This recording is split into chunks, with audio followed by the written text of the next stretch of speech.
Hello friends, Maddie here, and today I am going to model this axe in Maya. So let's start.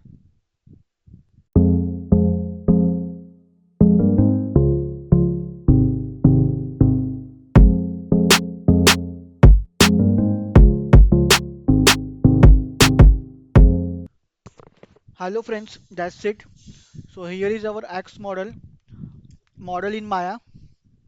So this was the reference I was using. This was the reference I was using, and here is our model.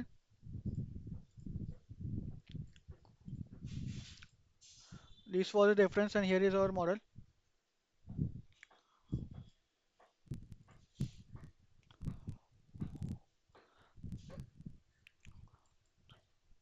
So I hope you guys like this video.